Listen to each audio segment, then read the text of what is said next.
हवा महल।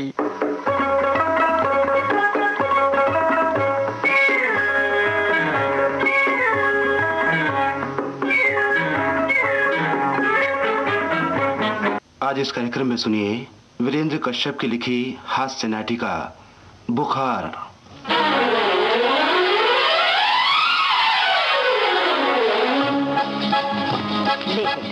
ले नाक बंद करके एकदम पी जा। अरे दवा तो कड़वी हो ही है, तू क्या जाने तेरी बीमारी से हम कितने परेशान हैं। हाँ माँ। ले बेटा सड़ाक से पी जा। अरे शाबाश पी जा पी जा। ओहो माँ, तुम लोग मुझे घर में रहने दोगे भी या नहीं? मैं कितनी दफा कह चुका हूँ कि मुझे ना कभी बुखार था, ना है और ना ही कभी भविष्य में होगा। तो फिर भी पता नहीं क्यों तुम लोग मेरे पीछे पड़े हुए हो। सो तो मैं भी कहूँ बेटा कि बुखार हो तेरे दुश्मनों को। हाँ। पर तू ये काढ़ा तो पी ले मेरे बच्चे। देखियो एक ही खुराक में बुखार आधा रह जाएगा। अरे हर शरण वैद्य जी से दवा लाए हूँ तेरे लिए, कोई अरे गहरे नत्थु खैरे की दवा थोड़ी। ले बेटा पी जा। अब चाहे इस दवा को स्वर्गीय धनवंतरी जी ने खुद ही तैयार क्यों ना किया हो माँ, मैं इसे नहीं पीऊंगा, नहीं पीऊंगा, नहीं पीऊंगा। इतनी कड़वी जहर दवा को भला कोई शरीफ आदमी पी सकता है? तुम जरा चक्कर देखो एक बूंद, जिस्म का एक एक रोआ खड़ा ना हो जाए तो मेरा नाम अशोक नहीं। हाय हाय, बिल्कुल वकीलों की तरह बहस करे तू तो। भगवान मेरे बच्चे को 100 बरस की उम्र देवे, कलेक्टर बनाए इसे। ले बेटा अब तो पी ले इसे, है ही कितना, अरे मुश्किल से मासा 2 मासा होगा। तुम भी कमाल करती हो माँ, पूरे पाव भर का गिलास भरा हुआ इस काढ़े से, और तुम, और फिर चाहे ये रत्ती भरी क्यों ना हो, मेरे बस का नहीं है इसे पीना। अरे मेरी नहीं तो अपने बाबूजी की परेशानी का तो ख्याल कर। अरे देखियो 3 दिन से डॉक्टर वैद्यों के पीछे मारे मारे फिर रहे हैं, तू भी तो बिस्तर पर लेटे लेटे परेशान। मैं बिस्तर पर लेटा हुआ हूँ? अरे भाई मुझे लेटाया गया है बिस्तर पर जबरदस्ती। हे भगवान, कैसी बुरी घड़ी में मैंने थर्मामीटर मुंह में लगवाया था। इसने फिर बड़बड़ाना शुरू कर दिया है। अशोक की माँ, बाय द वे मैं कहता हूँ तुम रोगी से बहस करती क्यों? बाबूजी आप माँ से कुछ भी कहिए लेकिन मुझे रोगी ना कहिए। वाह बरखुरदार वाह, तुम भी अपनी कसम के एक ही हो। 72 घंटों से चारपाई पकड़ी हुई है और मैं इस वक्त सैकड़ों दंड पेल सकता हूँ, हजारों उठक बैठक लगा सकता हूँ, जिम्नास्टिक कर सकता हूँ, 1 मील तक दौड़ सकता हूँ और एक सड़ से कुश्ती लड़कर उसे पछाड़ भी सकता हूँ। लेकिन 3 दिन हो गए एक प्याला काढ़ा भी ना पी सके। हाय हाय, वो बेचारा अभी अभी पीने ही लगा था कि तुमने उसे फिर छेड़ दिया। ले अशोक नाक बंद कर बेटे। मैं कहता हूँ इस काढ़े को पीने से मेरी सांस ही बंद हो जाएगी। बाबूजी आखिर आप लोग मेरे माँ बाप होकर भी क्यों नहीं समझते? देखो अशोक, हमें बेवकूफ बनाने की कोशिश मत करो। भाई दीदी तुम ये समझने की कोशिश करो कि अपने इकलौते बच्चे को बीमार देखकर माँ बाप के दिल पर क्या बीत। जी भाई दीदी हम मानते हैं कि दवा कड़वी है, लेकिन कोई भी दवा इतनी कड़वी नहीं होती जो पी ना जाए। तुम्हें मालूम होना चाहिए कि जब हम तुम्हारी उम्र के थे तो अचानक ही हमारी कनपट्टी पर बाय द वे फुंसी पैदा हो गई। और बेटा तेरे बाबूजी ने फुंसी की कोई चिंता न करके 1 महीने तक रोज नीम के पत्तों का आधा से रस पिया था, जिससे खून में कोई विकार न रहे। जी। और बेटे हमारे इस काम से हमारी सेहत सुधर गई, साथ ही साथ घर वाले भी बड़े खुश हो गए थे। भाई दी अशोक तुम ये मत समझना कि हम तुम्हें कोई उपदेश दे रहे हैं। नहीं भाई तुम तो हमारे समझदार बेटे हो। अशोक की माँ ये गिलास तुम अशोक के हाथ में दे दो। अच्छा। वो खुद पिएगा काढ़ा भाई। हाँ तो बेटा देखो हम आंखें बंद कर लेते हैं और तुम पी जाओ। हम 1 2 3 कहते हैं, 1 2 3 पी जाओ बेटा पी जाओ। हाँ हाँ एक सांस में पी जाओ। हाँ मैं कहता हूँ पी जाओ। हाय हाय तुम तो बुरी तरह डांटने लगे बच्चे को। देखो जहाँ पहले चेहरे का पसीना तो सुखाओ। मैं कहता हूँ अशोक की माँ कहते हो तो कहते रहो। 3 दिन से बराबर बुखार है उसे, कमजोरी बढ़ गई है, आखिर एक सांस में कैसे पी जाएगा इतना सारा काढ़ा? ले बेटे अशोक। माँ एक सांस में 2 सेर दूध पी सकता हूँ, 5 कच्चे अमरूद खा सकता हूँ, 2 दर्जन केले खा सकता हूँ, यहाँ तक कि कड़वे करेले खा सकता हूँ, पर 1 प्याला काढ़ा नहीं पी सकते। बाबूजी ये नीम के पत्तों से कहीं ज्यादा कड़वा है। कोई बात नहीं बेटा, कोई बात नहीं, हम भी तुम्हें काढ़ा पिलाकर ही दम लेंगे। भगवान बेटा ये काढ़ा मैं 15 दिन तक पी चुकी हूँ। अरे मुझे भी तेरी तरह 100 बुखार था। ना कमबख्त बढ़ने का नाम लेता था ना घटने का। 5 दिन बाद तुम्हारी माँ को जब ये काढ़ा दिया गया तो कहीं जाके मेरा बुखार उतरा। वाह। हाय वैद्य जी, भगवान उन्हें 100 बरस की उम्र। क्या बकती हो जी, वैद्य जी पहले 102 साल के हैं। अच्छा तो हाँ अशोक की माँ, हम अशोक के दोनों हाथ पकड़े लेते हैं जी। तुम बिजली की तेजी से अशोक के मुंह में काढ़ा डाल देना। नहीं जी, हाथ मैं पकड़ती हूँ। तुम्हारा बेटा 25 साल का नौजवान है अशोक की माँ, एक झटके में ये दोनों हाथ छुड़ा लेगा।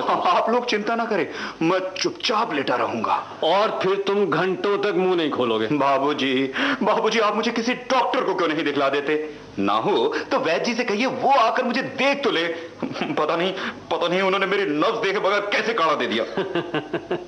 बेटे तुम्हारी जिद को देखते हुए बाय द वे मैंने डॉक्टर साहब को बुला भेजा है जी। बस वो आते ही होंगे 5-7 मिनट में, लेकिन उनके आने से पहले हम तुम्हें इस सक्सीर दवा की एक खुराक जरूर पिलाना चाहते हैं। नहीं। हाँ अशोक की माँ जी।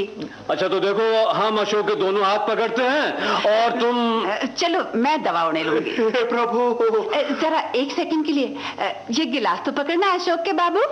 लाओ दे दो। हैं? मुझे तो तुम्हारा हाथ भी कुछ गर्म महसूस हो रहा है, कहीं तुम्हें तो। क्या बकते हो जी? बहुत अच्छे। अरे अभी तो मैं कढ़ी चावल खा के उठी हूँ और सुबह से अब तक 10 साले का काम करती रही हूँ। मुझे भला कहीं बुखार हो सकता है? अरे बातों का बुखार से क्या ताल्लुक है? तुम फौरन थर्मामीटर लगाओ। कहीं तुम्हारा दिमाग तो नहीं सठिया गया है अशोक के बापू? अरे मुझे फिर भूख लग रही है, और बल्कि मुझे तो अभी रामू की माँ के घर भी जाना है। फिर भी थर्मामीटर लगाने में क्या हर्ज है माँ? बुखार ना हो तो ना सही, बाबूजी की शंका तो दूर हो जाएगी। ये लो थर्मामीटर। ओफो।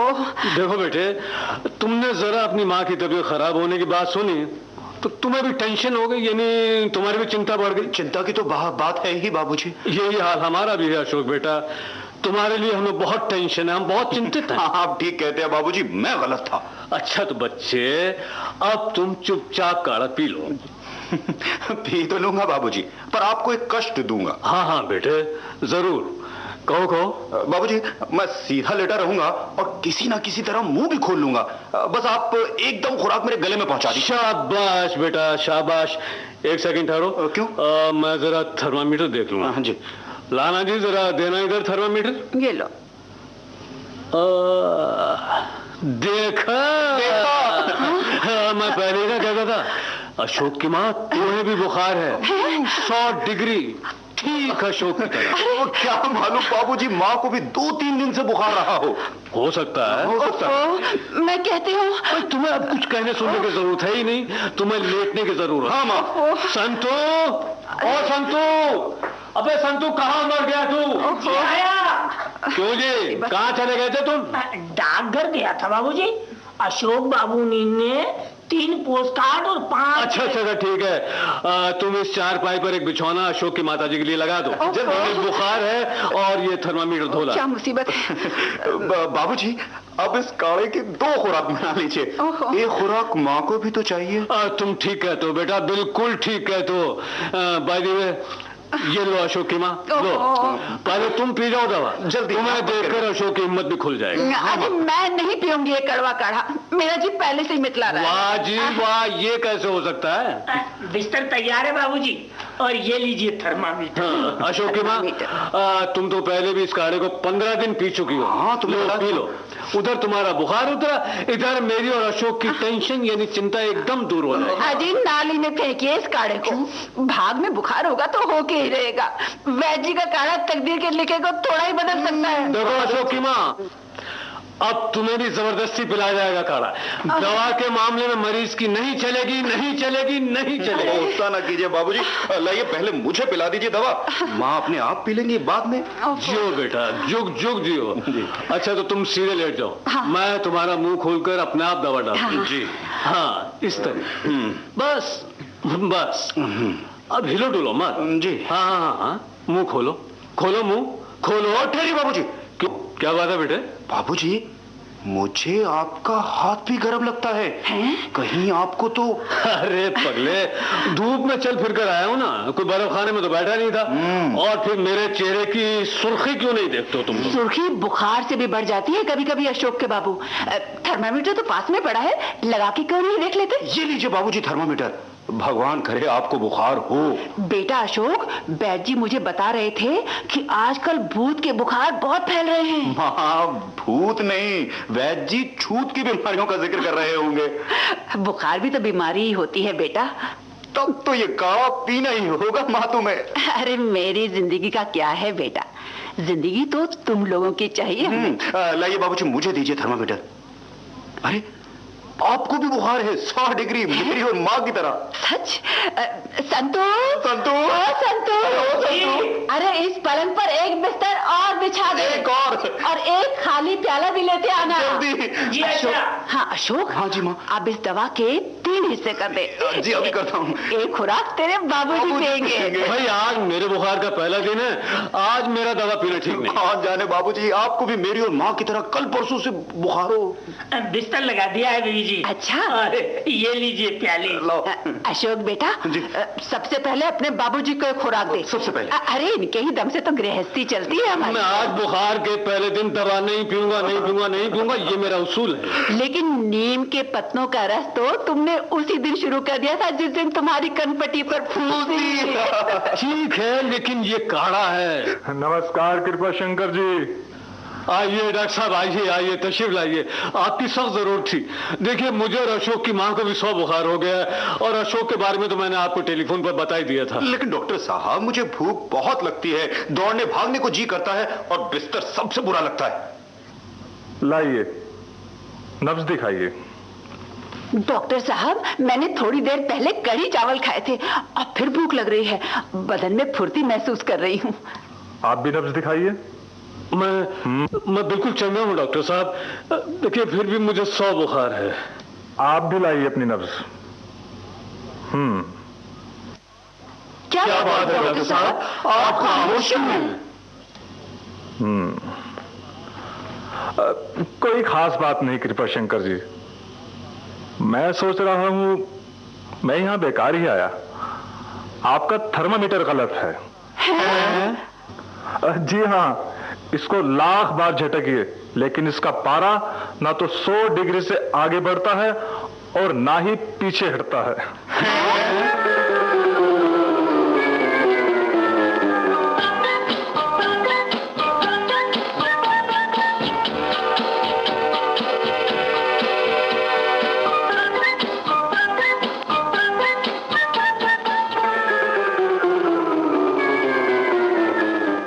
बुखार।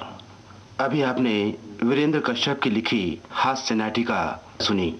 भाग लेने वाले कलाकार थे शिवराज, छाया आर्य, मिश्री लाल, सत्यम चौहान और किशोर कपूर।